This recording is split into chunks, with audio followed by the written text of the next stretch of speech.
Thank you very much for calling me for this interview. I have a long history. You see, now today I am 86 completed, so you can imagine. Originally, I am from Gujarat. I was born in 1934, August 16th, in a small township in Gujarat called Wakaner. And it was a state. In those days, India was not united like what it is today. So we had several states in Western India, in Gujarat. And that part where I was born was known as Saurashtra or Kathiawad in those days. So being that Wakaner, I was born there. And when I was 1 year old, my father shifted to Rajkot. My father was an electrical and mechanical engineer in those days, which he had done from UK through the correspondence course.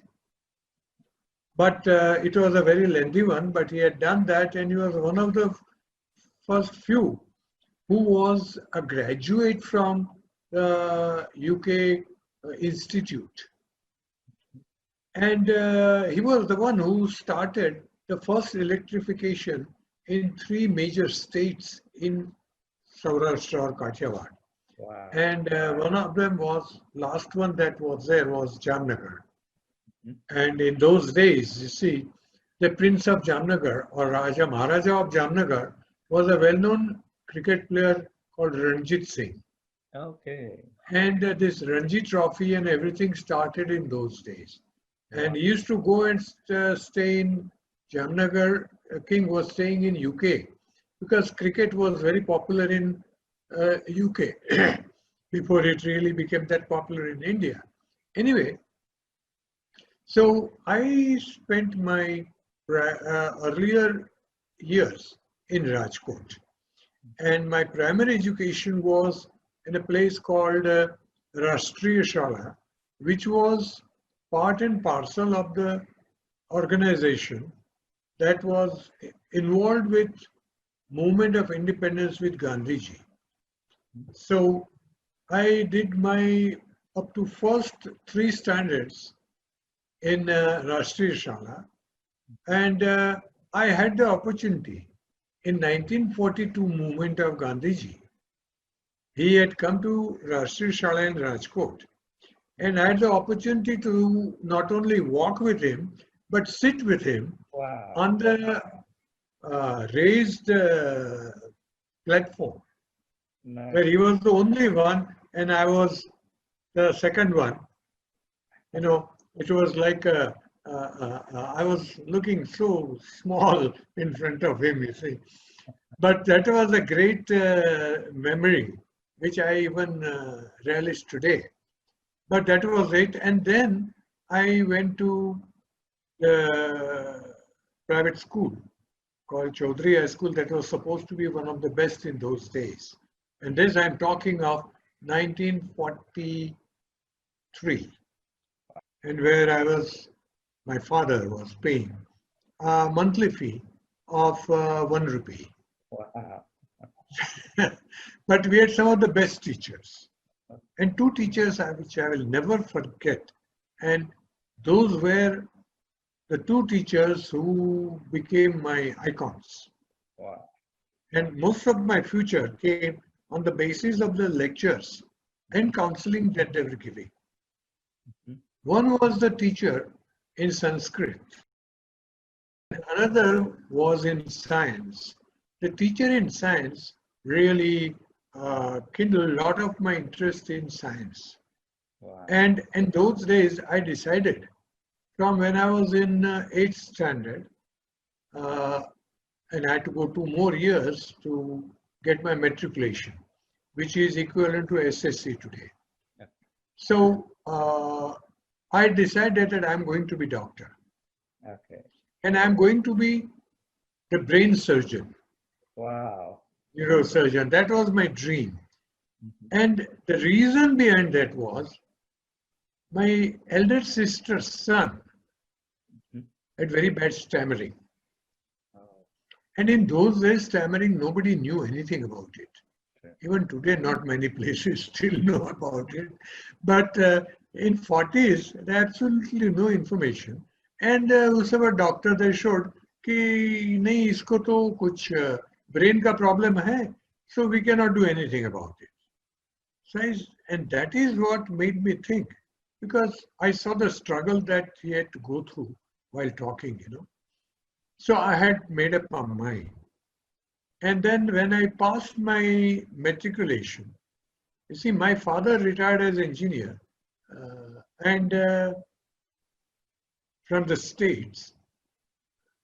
And in those days, you see, he had Harley Davidson, an imported big bike, and he was always, you know, in top of his dressings. His shoes were coming from UK and his suits and everything, you know.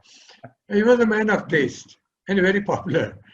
But after his retirement, you know, from the States, and he became the chief engineer in ginning and pressing factories in Maharashtra. Mhm.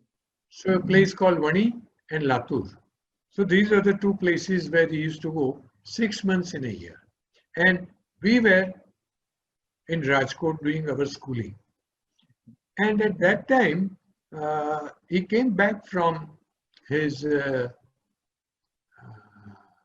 Latur job, and then he decided he was not going to go, but pay full attention on our education. Okay. So 9th and 10th, he was after us, me and my elder brother, because my other three brothers had already left Rajkot and had come over to Bombay. Okay. So what happened was, in between, for 2 years, 1945 and 1946, I was in Mumbai. Okay. At that time it was called Bombay. Mhm. And I was studying again around a very well-known school called Anandilal Podar High School, which was a stone throw and which was having excellent staff. So for 2 years, I was detached from my native place, Rajkot, and I studied here because that's how my father wanted. And I was staying with my elder brother. Anyway, it was a great experience. And we had all education in English medium. So there was no question of adjusting. And then again, my father wanted us to go back to Rajkot. That's how, from 7th onwards, I was in this Chaudhary High School. And, you know, with a stick in his hand, he used to make us do mathematics and science. He was excellent in Sanskrit and mathematics. And he had developed deep interest in astrology. So he had studied a lot of ancient books, Okay. but he never used that to tell anybody Mhm. about their future. He says, no, astrology should never be used Mhm. to know what your future was, because then you will become incompetent, because you will not put in the best of your efforts to make your future. It is okay, let it be where it is, but yes, if there is anything serious that is likely to happen, you may get a hint from me, but otherwise, no. Till his death, we never got to know that. But this particular period after 8th was a really trying period in terms of studies, because I wanted to become a doctor. And I told that to my mother. I did not tell my father because he was such a strict person. Oh my gosh. Mother was our everything. So even if we wanted a notebook, we will tell the mother, please tell Papa to get these notebooks. Mhm. So we are not from a rich family, you know. I was from a middle class family. And my father never wanted to extend his hands to my brothers for any maintenance. Whatever he had saved in those days, we must maintain within that and nothing doing. But then self-respect was so close to him. He said, if you don't have self-respect, if you don't have confidence in yourself, you will not be able to achieve anything in life. So don't be dependent on anybody. Depend on your knowledge and your own uh, attitude towards work and people. This will take you forward in your life. And be honest. There will be many possibilities of becoming dishonest. But let that not sidetrack you. Then you will be finished. So that it was. And religious wise, we were made to do Sandhya every day in the morning, get up at 5 o'clock, do the Sandhya and those rituals. Okay. And Gayatri Mantra, one mala, 108 recitations of Gayatri Mantra. So that was a good background that I had from the childhood. And that helped me a lot in my building the career. And then I joined science stream. My brother was my eldest brother, or two brothers, they were very, very supporting. And so they said, okay, we will take care of a college education. So he came all the way from Bombay when my metric or SSC result came and got me admitted in the local college, Dharmendra College. And I was very happy that I'm going to be, in the science stream and then I'll become a doctor. Now my father, orthodox as he was, when he came to know that this is what it is, before the college started, he went to my college, he met the principal and office secretary. He said, you change him. He's not going in science, put him in arts. Oh. So the principal said, but sir, why you are doing this? If he's wanting to go in science, who are you to tell me I am his father? So they dare not speak anything. And that is how I was changed from science to arts, which I didn't know till the first day of the college when I went. And I went to the science class, that was a chemistry. And a professor of chemistry started taking attendance. And out of 45 students in the class, till the 45th name was there, my name didn't come to say, yes, sir. So I raised my hand. I said, sir, my name you didn't say. He said, what's your name? I said, Ramesh Oza. Oh, you are Ramesh Oza, okay. Go and ask your father. I said, why? Your name is not there. Go to the arts class, your name, admission is changed to arts. Yeah. And believe me, I was so angry with him.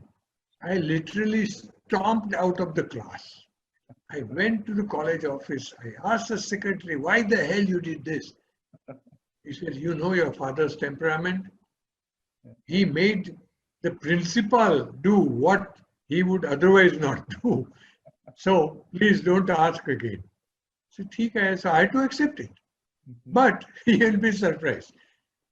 Myself and three of my other classmates from 8th standard till we passed metric or SSC, we were together and we were together in college. Okay. So we formed a small group. And in the first year, I only attended the classes in Sanskrit. Okay. Because the professor was teaching Kalidasa and his dramas. And there was another Bhasya. These are the two well-known, Sanskrit scholars and writers. And he was so good at explaining. In that, Shakuntal was my very pet thing because it had a lot of romance in it, So I was romantic anyway, and even today I am. But that is how, that was the only class I attended. And my group. Rest of my first and second year, we spent in our college gymkhana playing table tennis and badminton. Somebody used to say yes, sir, whenever our name came. So attendance was not problem. And we went on and enjoyed it anyway.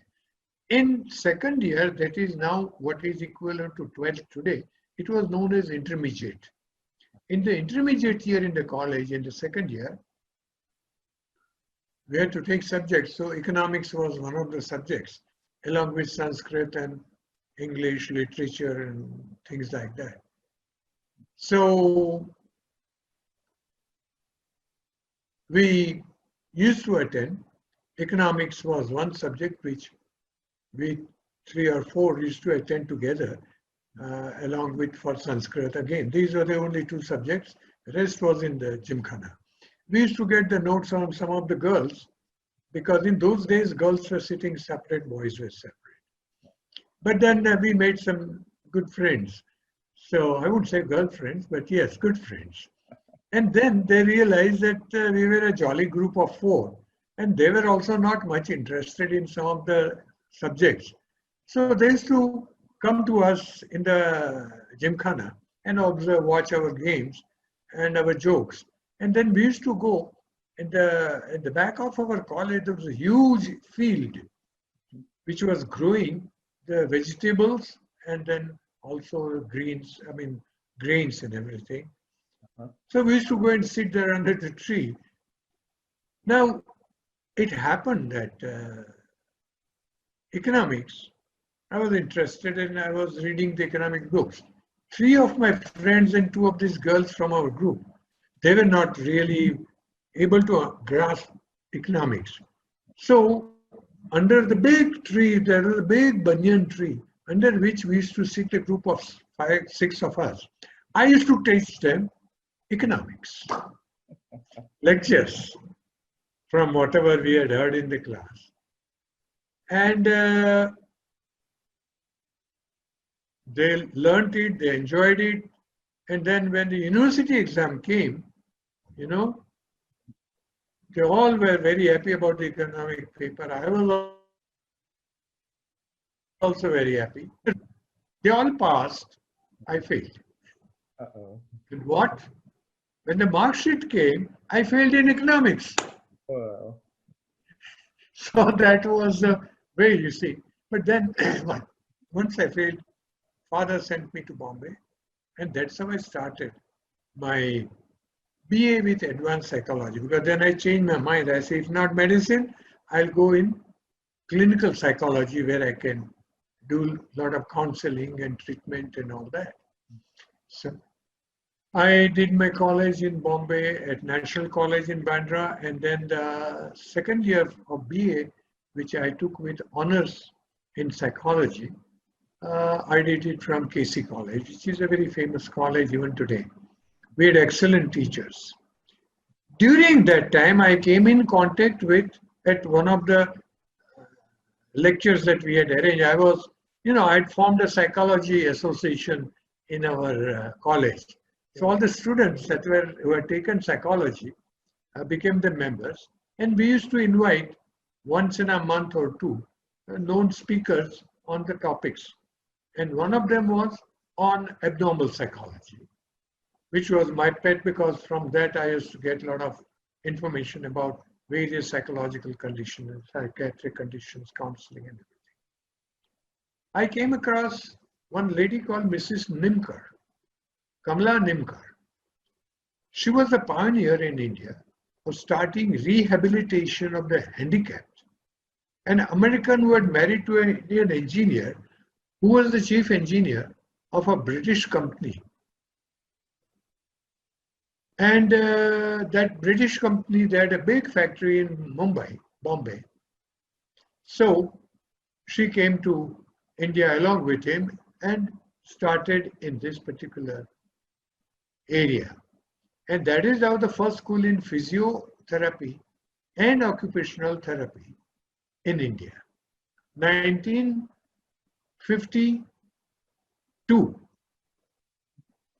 they started occupational therapy. In 1950, the physiotherapy.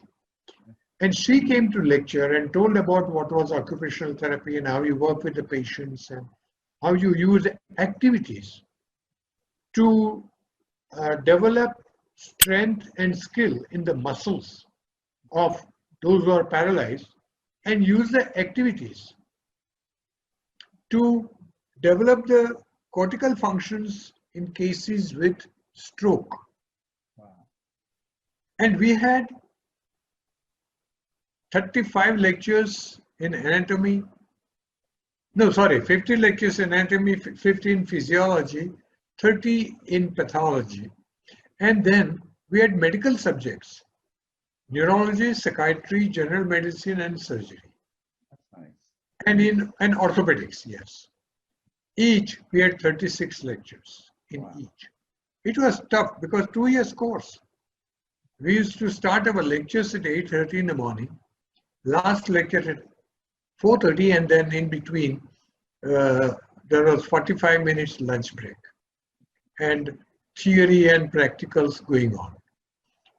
We had some of the best teachers in this country who were more or less identified more as pioneers in psychiatry, late Dr. Vaya, and late Dr. Eddie Barucha,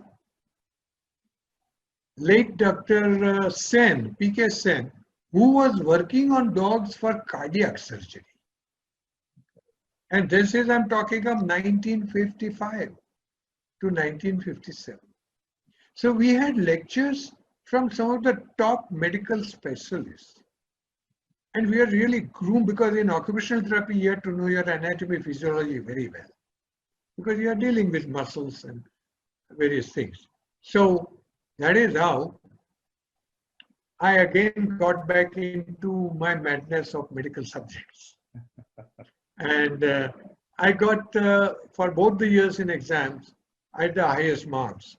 And in the final exams, in neurology and in my orthopedics, I got top marks. In orthopedics, I got 96 on 100. And in those days, we had a very famous surgeon in orthopedics called Dr. Dholekia.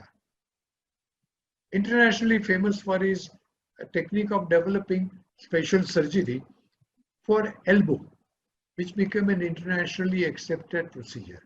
So anyway, he came to my director, he complained. This boy has copied from somebody.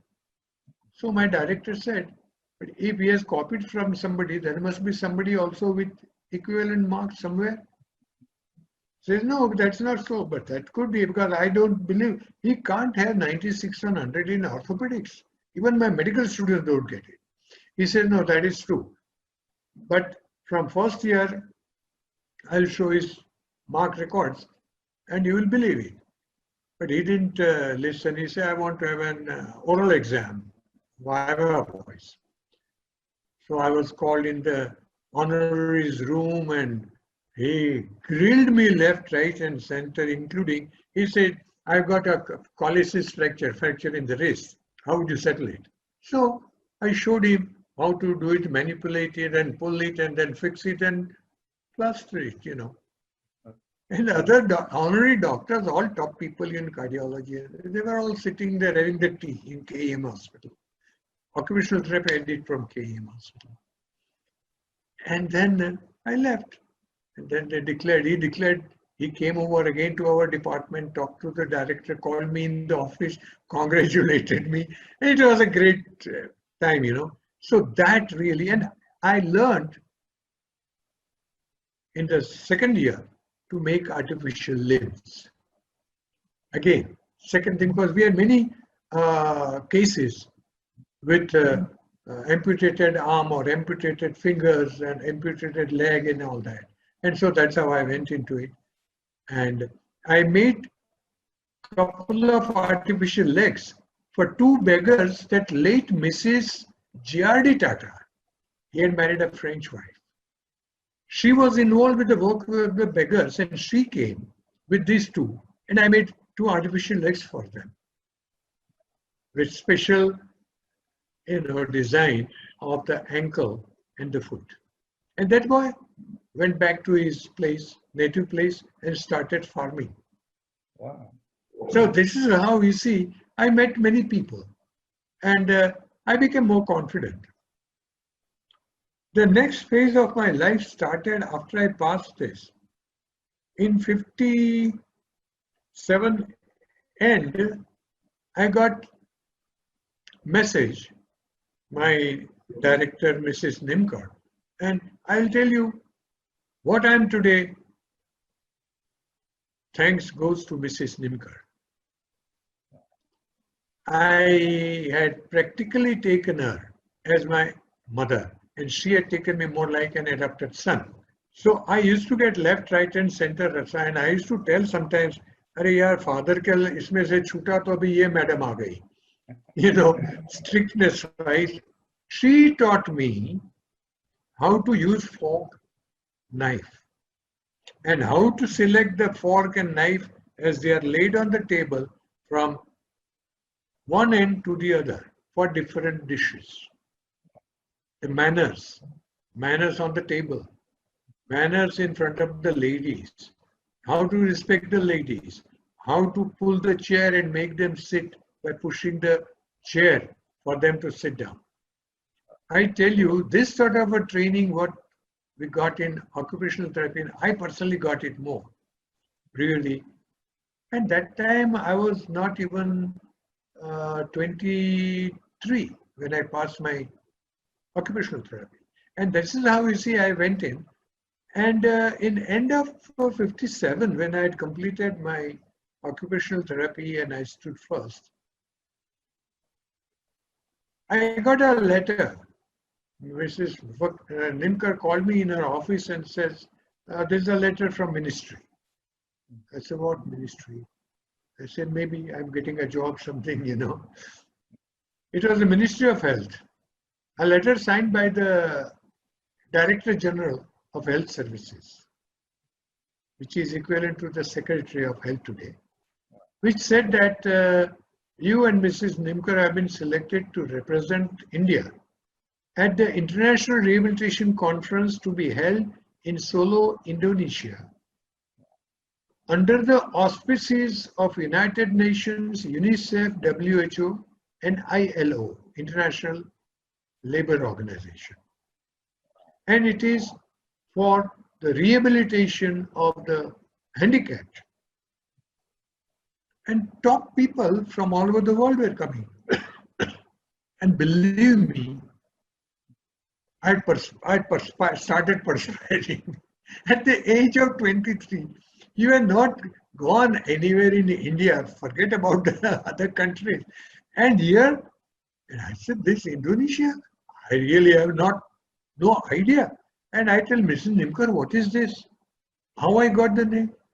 He said, well, we had some people from, orthopedics on this committee when the invitation came from Delhi and Mumbai, and a couple of others from Chennai. One Dr. Natarajan was there. And I had interacted with them after my 57 April or June. I completed OT and I had met them at some conference or the other at that time in those 2-3 months' time. And then I'd forgotten about it. And they were on this committee to select people for this. And that time OT-PT was not that popular. But yes, it was there were more PT in the hospitals. OT was just coming in. So they said, that is how your name was recommended. And I was asked about it. And I said, yes, my name too, of course, because they all know me very well. I said, you are the grandmother of rehabilitation in this country. And being an American. So she can talk it and nobody would feel insulted because that color, this thing was very much there. If a white man or a white woman saying something, it is God-given truth, you know. So anyway, but she used it towards betterment of this country in terms of all these facilities to be given. And so she started preparing me for this conference. And at that time, Indonesia, that was in August of 58.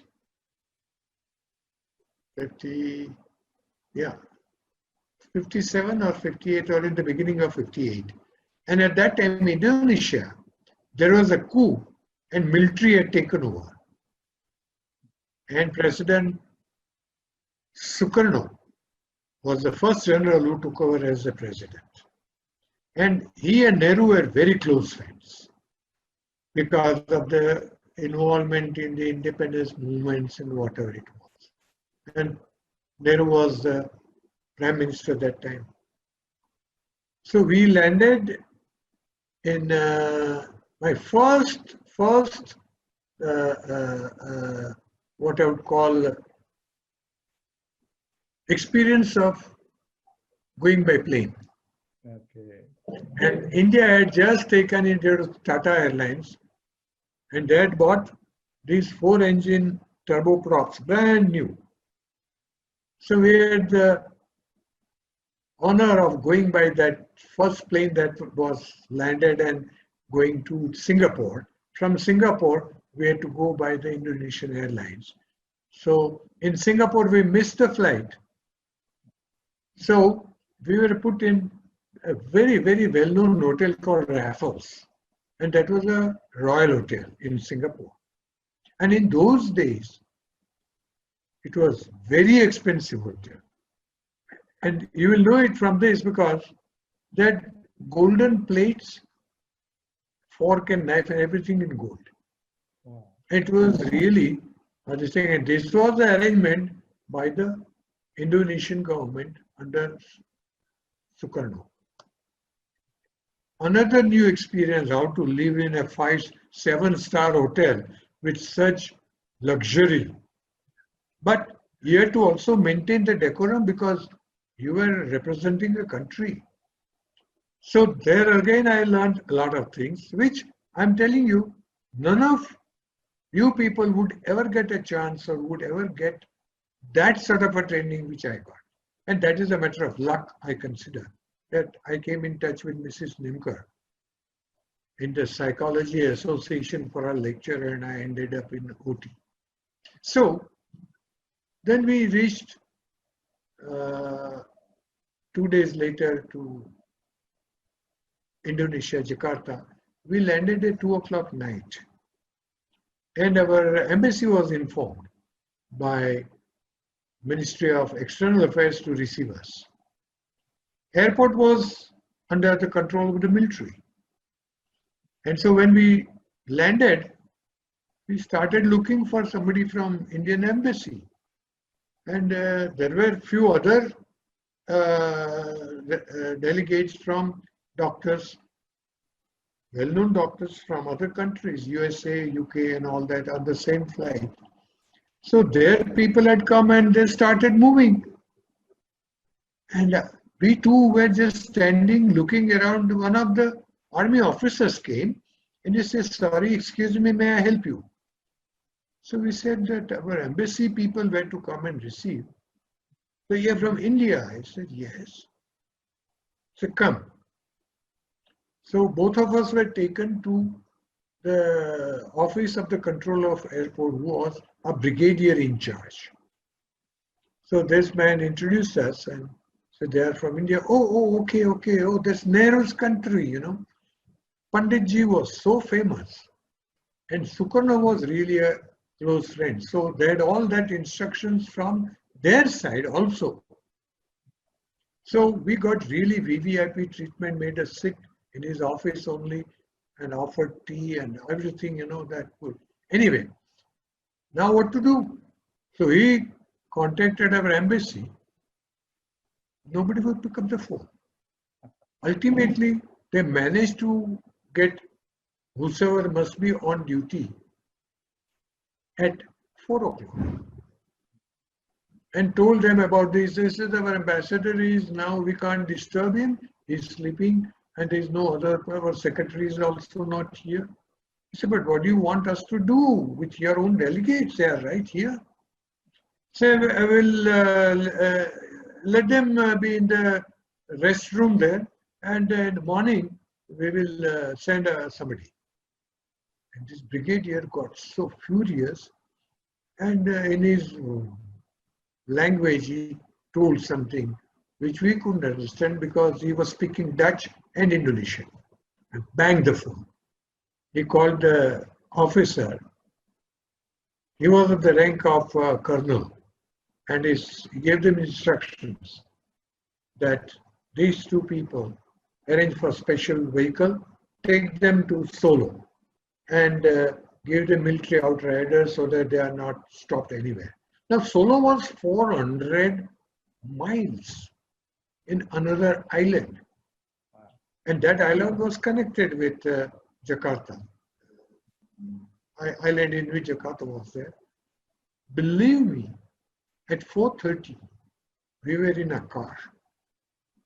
It was one of those Chevrolet, huge car, two of us, and a military officer sitting in front along with the military driver, MP, military police as they call it, and two outriders in front and two in the back. I tell you, I felt that I was in heaven.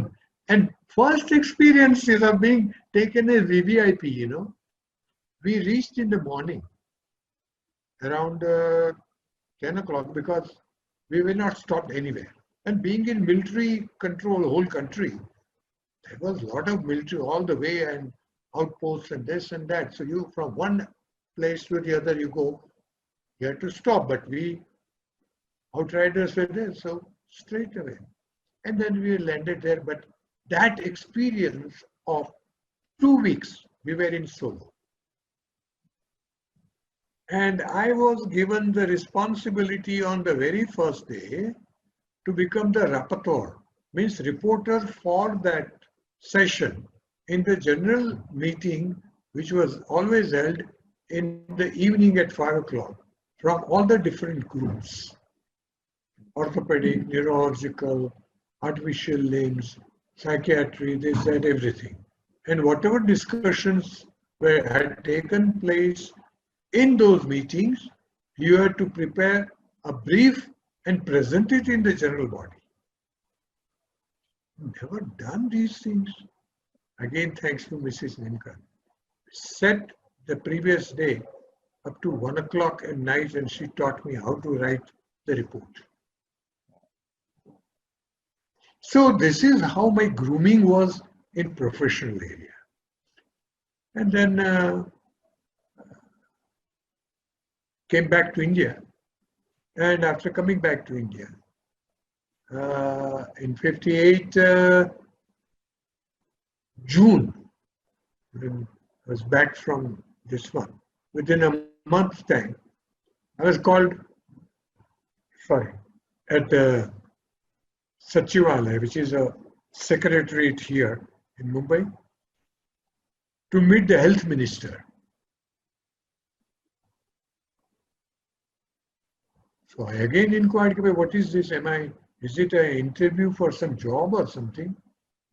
Mrs. Nimkar said that, I don't know, but I got this message. So we will go, we will meet the minister, let us see what he has to say. So she said that the minister says that, you see, I want to start a program, physio and occupational therapy and rehabilitation in Nagpur Medical College. It was Asia's biggest hospital with 1,200 beds. So I want you to go and set up this. And our chief minister will inaugurate it. We will let you know the date, but your name has been suggested. You were in Indonesia, and Delhi also suggested your name. I said, sir, but I have not had any experience of any administrative nature. And you are telling me to start the school. So he says, oh, tumsa barobar, in Marathi, he says, Madam Aina, she will help you. Am I right, Mrs. Nimkar? She said, yes, don't worry. That is how one scorching day in the month of July, myself and one of my classmates, we studied together in occupational therapy. Both of us landed at Nagpur station. We were received by the Dean of Nagpur Medical College and Hospital and other staff paraphernalia. And we were taken. I was given a room there to stay in the residence quarters. And that is how the first day I landed. And from second day onwards started the tour of the hospital. And Dean said that you can decide where you want to start. I said, but where is the place where I can start? Tell me. I need space. And then I need budget. I have to start from scratch. And starting occupational therapy, physiotherapy they had running in those days. And a local person, physiotherapist, was looking after, but it was very primitive. So he said, well, he called the medical superintendent of the hospital and said, please take him around and show places where we can provide him with the facilities. And it was not a department. I was supposed to start the occupational therapy diploma training program. Okay, chalo, we'll take it. And that's how I started moving. And we selected 2 rooms big enough to set up therapeutic place, and in another we had the administrative office, proposed library and students room, and 1 small cabin to be made for me to sit in there. And then I started moving around, and me and my colleague, I told her, she was one Miss Dalvi, who became Mrs. Titnavis. Unfortunately, she passed away a year and a half back. But I told her, keep an eye open. Wherever you see lock on any room, just make a note of it, because now we are going to be aggressive. With this much space, we cannot do anything. So we started, and she saw one place in the entire corridor. You know, from one end of the corridor to the other, if you walked, you know, it took 8 minutes for not an easy walk, not brisk, but fast walking. 8 minutes, you can imagine what must be the length. Half of it area, the one entire, you know, number of rooms were locked. Then was the radiology, then again further. So she said, sir, I have seen this. I said, don't call me sir. We are together. So you can tell me Miss Rosa, and that's how, you know, I encourage my staff not to use that term, because, I mean, sir was, to me, it was something that makes you feel uneasy, because it's like, you know, you are on top of somebody and you are going to give them orders. No. So we had a new way of addressing each other. So I used to call her by her surname, and she used to call me as Rosa, sir. Anyway, so I went to the medical superintendent. I said, I want to see this room.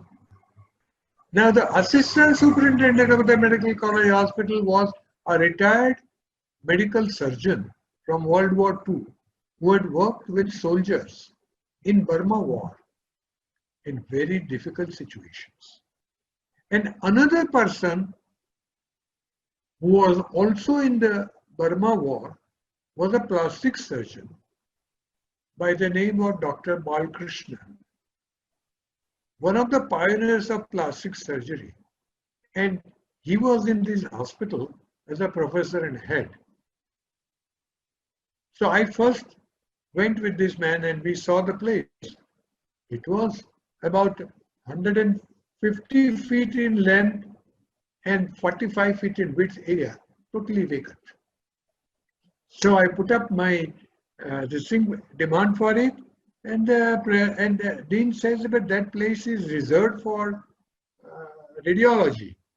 I said, by that time we will find, because even you don't have, this radiology is working, and the radiologist is saying that he has been asking for things, but abhi tak paisa nahi mila hai.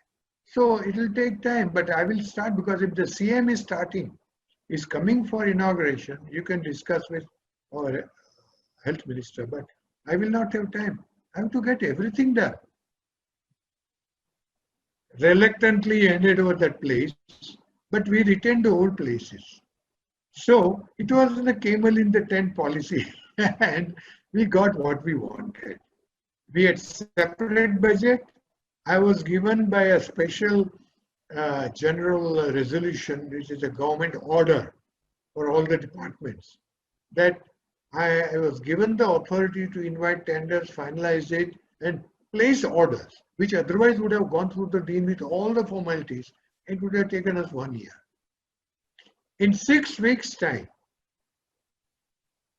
I had all the furniture I needed because I got the contractor to do the furniture in this new place that I got, and everything to my design. I have my ideas, and I like to have real decent, nice place to work, because then we can work better. And I don't know if you have seen the Nair Hospital Audiology and Speech. That is also my creation. So one of the best. Anyway, so we got that, and then I started the occupational therapy. We started getting the students, and the first batch was to start in November. And Chief Minister gave the date of 3 days before the new course was to start. Of course, we had everything done up department-wise, and we had the inauguration. By that time, late Mr. Y.B. Chauhan came. He saw it, and he asked the dean that, how long it took to, says, how long you are getting this thing worked up. He said they joined here in the month of July. So he just started looking at Kamitla. What did you say? He says, he says, August, September, October, in 3 months' time, you have everything, like as if this is already, must have taken a year or so. But anyway, we started, we had our diploma, and then we started training in occupational therapy.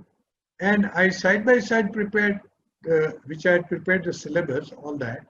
I prepared a fresh syllabus, keeping in mind the degree, because we never had any degree program in India at that time, even Asia, I would say. So I met some university people, they helped me prepare the proposal, which I should submit through the dean.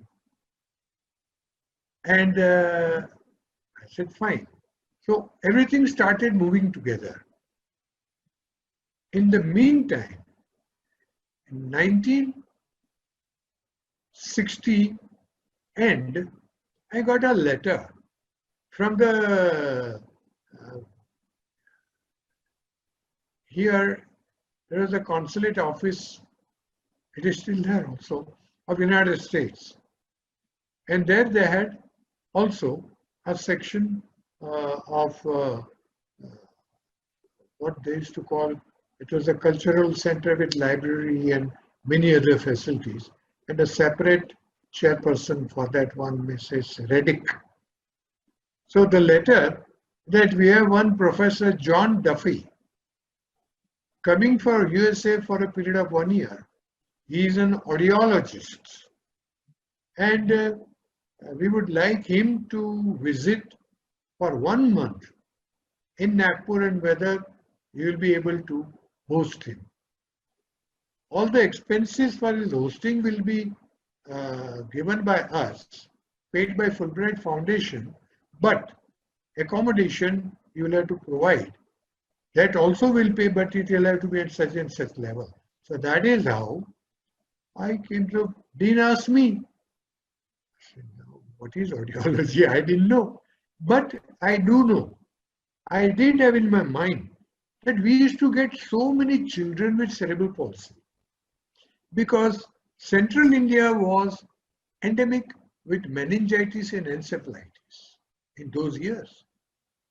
And so many children with cerebral palsy, mental retardation, and too many problems, and we were not able to handle all of it because we didn't have that much staff. And stroke cases.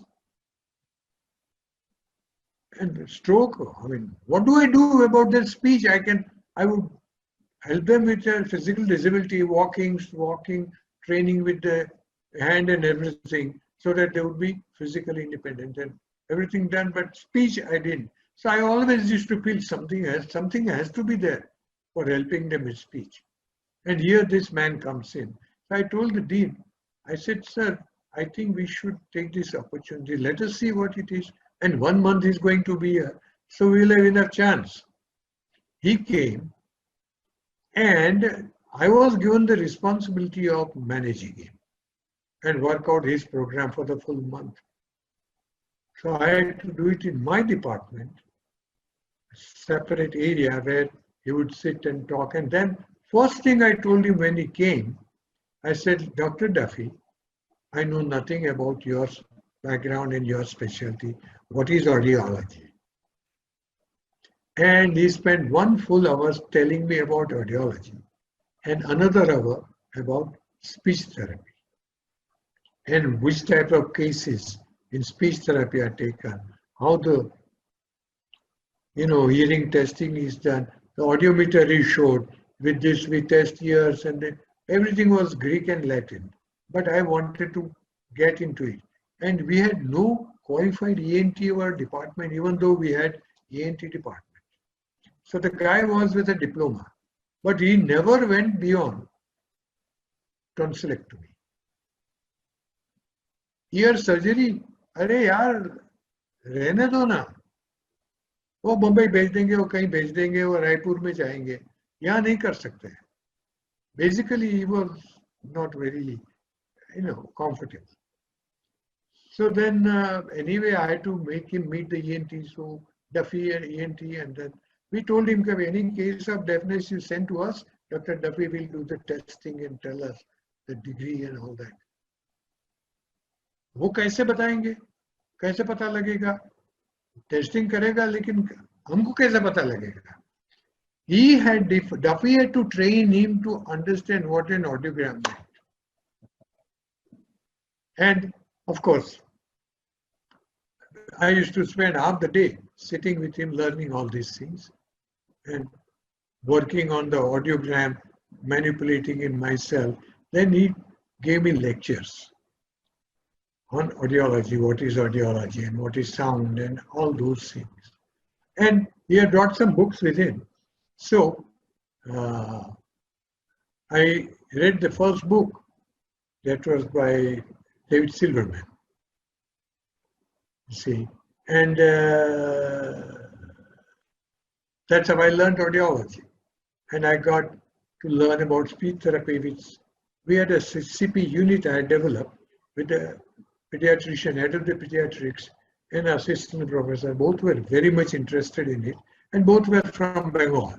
So we gelled well, and we started weekly clinic only for these children. And by that time, I had 2 more staff. So we started intensive program for these children and their parents in occupational therapy. And then I got a little diverted sitting with Dr. Duffy. At the end of the month, I was familiar with what this audiology and speech therapy were. And then he gave me some books he left.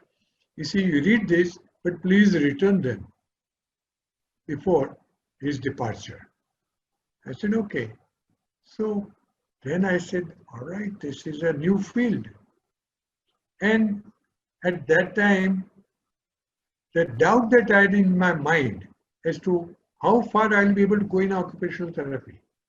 Because even though I was the director of the program, salary was, total take-hand salary in those days of 1958 to 61, 3 years that I was there. My take-home salary was 730 rupees. Can you ever think of it? And director, separate everything, and one of the best departments, a telephone on your desk. Next to Dean, I had the one in my department who had this separate telephone. The rest of them had extension from Dean's office. And I got this thanks to the minister, because he and his wife were from Nagpur. So their Tai Karamwar was the lady, his wife. So they had instructed that this department, you want to start this, and whatever they want, you must make sure that he gets it.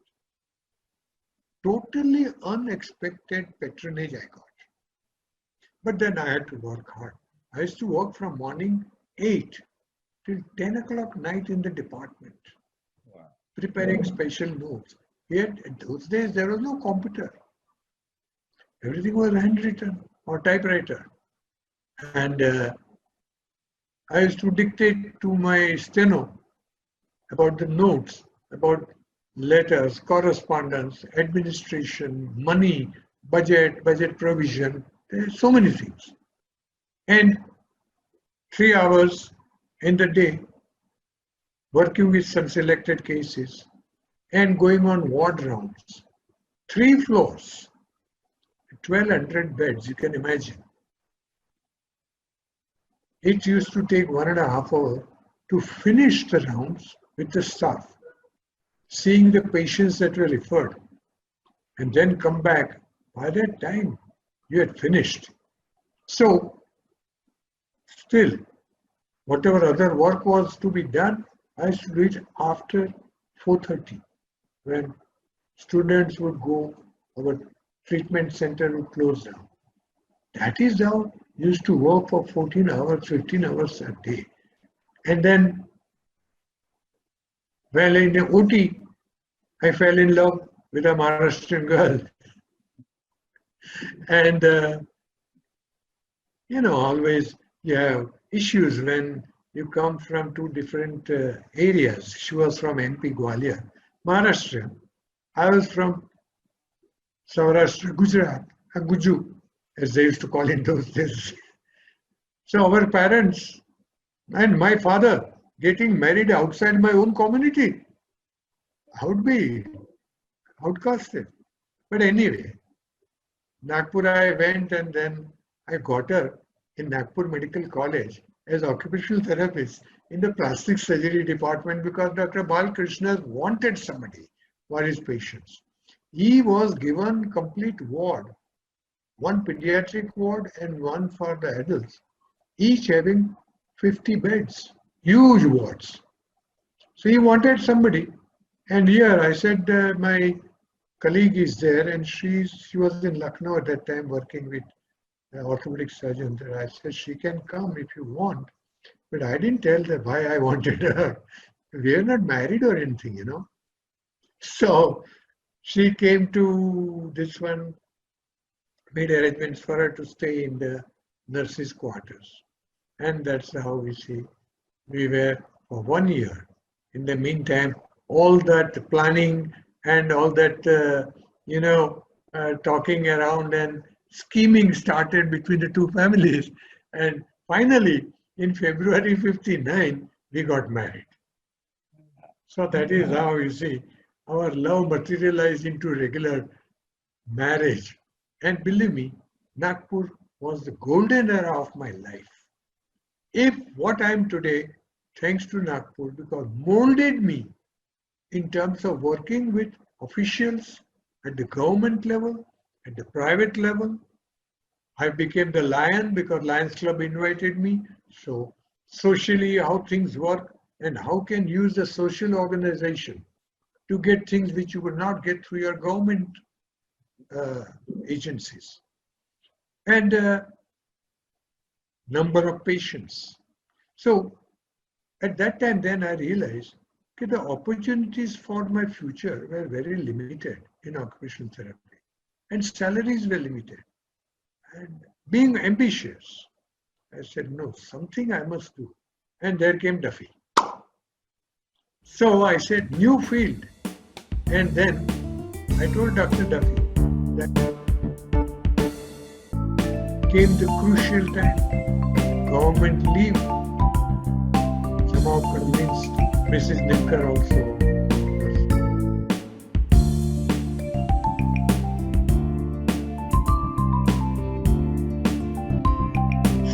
Bloodstein was student of Johnson. Johnson and Van Riper were the colleagues.